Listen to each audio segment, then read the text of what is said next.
I've actually I brought a few things out to show you guys that I've been listening to. So I recently moved house and set up my turntable here, but where I sit in the living room, and we didn't have internet for the first few weeks. So I just sat by the record player and just reconnected with my music collection.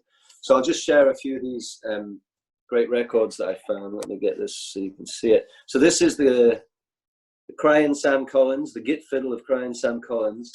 And then on the back here, it says, if you can read that with the window, it says, and two surprises from King Solomon Hill. King Solomon Hill is one of those guys who just recorded like 5 songs.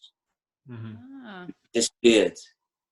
But the songs that he recorded are amazing. They're really powerful, you know, like, God, slide and voice, like Blind Willie Johnson style music, but powerful.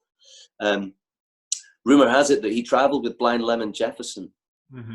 King Solomon Hill and Blind Lemon used to run around together in a lot of trouble, by all accounts. So interesting.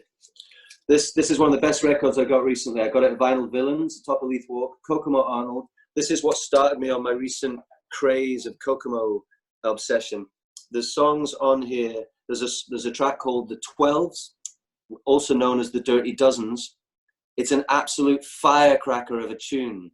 It's brilliant. It's fast tempo, rapid lyric, great guitar part, absolute monster. I'm learning that one. I want to play it for the dancers, but I might have to slow it down. Probably, yeah. There's a wonderful tune that he does on side B called there's the whole record's great, but there's one called Set Down Gal, which just makes me laugh. It's just like, sit down, gal, stop your crazy ways. It's like they've been living together too long. It's like, you crazy woman. It's really brilliant. It's like a husband and wife argument song. And then there's another one called Busy Bootin', and you can't sit still. Oh, it's such a rocking song. I think you guys would love dancing to it. It's got a lovely shake to it, and it's got a bit of attitude. Wonderful tune. Okay, this is a great double header. This is kind of a rare record. You might not get hold of this one, but certainly these artists are widely available. Son House and Blind Lemon Jefferson. I think when you're listening to the pre-war blues, as you said, the recording quality can be lower fidelity than we're used to today. And also, if you're not used to listening to this type of archaic old music, it can be a bit much to listen to a whole record of one artist. So it's really nice when you're getting into it that they do these double headers and you get a bit of variety of artists from side A to side B. That can definitely help newbies get into it. Because I have listened to the blues in the past, you know, when I lived in shared flats, and people would be like, what's that crap you're listening to? How can you listen to so much of that stuff? And I'm like, well, I think I just hear it differently because I know what I'm listening to and the details, you know. Yeah, it's that ear training and appreciation. Yeah. I think to a layperson sometimes this stuff, it all just sounds the same. You know, a lot of people say the blues all sounds the same, and I'm like, it all sounds different to me. I don't know what you're hearing, you know. All right, here's another guy, the legendary Blind Blake. Yeah. Actually, you were asking me earlier what's been kicking my ass. Blind Blake been kicking my ass. He's an early player, so you can see the dates there. That's 26 to 32. This guy is really interesting, man. He has accompanists on his records that are like, it's got like a xylophone banging away in the background. I'm like, what the hell were you guys smoking? It's just crazy. He's playing the blues, and then he plays these ragtime pieces with weird instruments backing him up. It's really strange. He does some really archetypal tunes. He's a hugely influential player. For guitarists, he's not been bettered to this day. He's a killer guitarist. I'm learning some of his pieces. They've got a bit of a ragtime flavor, and they're very technically demanding. Next time I play for you guys, I will definitely be dropping some Blind Blake for y'all. And then this is a little later. This is more the Chicago blues. This is a wonderful collection of Otis Rush. Oh. This particular record, I'm Satisfied collection, is all the 50s Cobra recordings. It's basically a best of Otis Rush recording output. It's a wonderful record. I put this on, and I know a lot of these songs already, but there were a few on here that I haven't listened to, and just such a great record. I listened to side A. I was like, damn, that was good. Put on side B, just as good. I mean, just wonderful to have a record where there's no filler, you know, it's just wonderful. It's great stuff. Oh, Otis Rush, yes. Yeah. These are compilation records that are by I love these morbid titles they give them. In a strange town. I mean, I feel like this is very relevant for the current climate, you know, strange town, and then troubled waters. These are on a label called Mississippi Records, and what they do is they do these lovely compilations of blues and gospel music that are real rarities, and they put them out as compilation records. So it makes for a really varied listening experience. If you're not into vinyl or you can't get hold of the vinyls, try to get them online. I know whenever somebody sneezes or coughs, it's like, oh God, what's going on? So who is that? These are compilations. Yeah, the Mississippi records tend to be compilation records, and they are absolutely brilliant. I've got a whole stack of them. I've been collecting them. Whenever Mississippi Records put out a new compilation, I try and grab it. Blues and gospel rarities. They do all sorts of stuff. You'll get Zydeco, you'll get Bahamian songs, just obscure, archaic music from around the world. Mississippi Records. You can go online and you might be able to get digital stuff and just access the music, you know. This record, this is rare gospel music from the 1970s from Detroit. This is an absolutely amazing record of music that could have easily been lost. This is just, these are not pop stars. These are people who are in the community in Detroit, in their spiritual community, recording music. But the thing about this record is this is kind of social justice gospel music. It's kind of conscious gospel music at a time when, can you imagine Detroit in the 70s? Probably like not an economic boom town, you know, so a lot of poverty, a lot of harsh times. There's a little documentary on this as a primer for the record. I think you can just watch it on YouTube and you'll actually see the people who were involved in this, and you'll see them years after they made these recordings.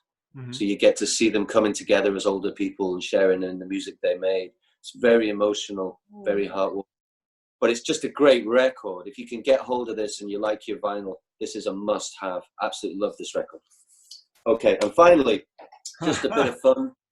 Popcorn Noir. Now this does feature, this is a whole series. This was actually an Australian club in about, you know, the 2000s or whenever, and this is a compilation by their DJs. There are 10 of these available at present, I think, volumes 1 to 10. Slow Grind Fever, Popcorn Noir. Absolutely brilliant compilations. There are some blues, there are some, not old-time blues, but like Chicago blues, soul, funky, groovy stuff. Really quirky, obscure, from the vaults kind of shit. I absolutely adore these collections, and they have these wonderful Pulp Fiction style covers, and just really loads of information about the tracks on the back, and quirky. It says things like, oh my God, yeah, Slow Grind Fever will return for another volume of Popcorn Noir. If symptoms continue, please seek medical advice. You know, it's all good. I love that shit. Okay, cool. Definitely adding those to our list. Yeah. Oh, I was gonna say for the gospel, thinking of kind of gospel in the 70s, maybe a little later. You know, Tommy Tucker, who did he had that hit High Heeled Sneakers. High Heeled Sneakers, yeah. Yeah. He put out a funk gospel record. I think maybe 10 years later, which is amazing. Yeah. It's a bit cheesy, but it's got like super solid bass funk grooves. We will share a link to that one because it is magical. Share it, yeah. Yeah. And I was wondering if the when you mentioned the Bahamian songs, does that include the music from the Blind Blake from the Bahamas? Exactly. Well, that's that one. It's the blue cover album that's available at Blind Blake. That's another record that's just an absolute gem. I'm not sure if Mississippi Records put that out themselves. Where's that? Yeah. There we go. You mean this one? think, yeah, yeah, that's the one. I think this. I don't think this is Mississippi Records. This is a French label. Moi je connais Records.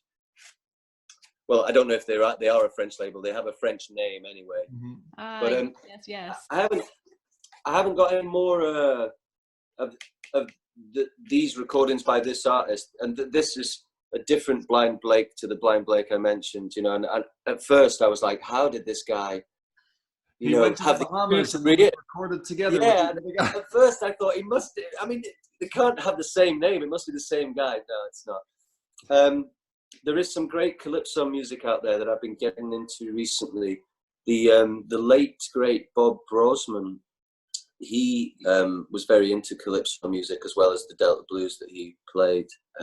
He was a very, very powerful guitarist, and I think calypso music kind of got a bad name because it has had commercial success before. So I think a lot of people got sick of that, you know, kind of dun dun dun dun dun dun dun, dun little shaky maracas, and it's been overdone. I think there was some stuff that was used in America on TV before, and when people hear calypso now, they just think of this annoying commercial crap.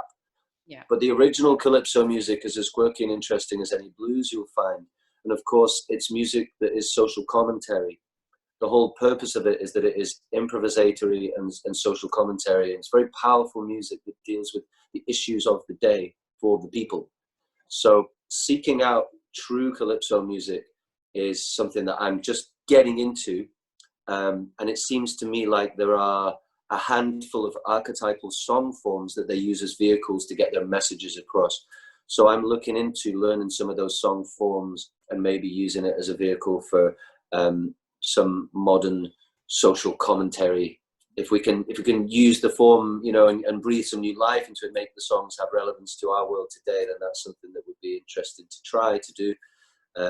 I have the same thing with the blues. You know, the blues is a great canvas upon which to paint with anything you have to say. So I'm currently working on my my blues for today, you know, and for the current situation. I won't name any names, so to speak, but I'm writing a song about what's going down. I'm writing a song about people of the world today, you know, how we're all getting along.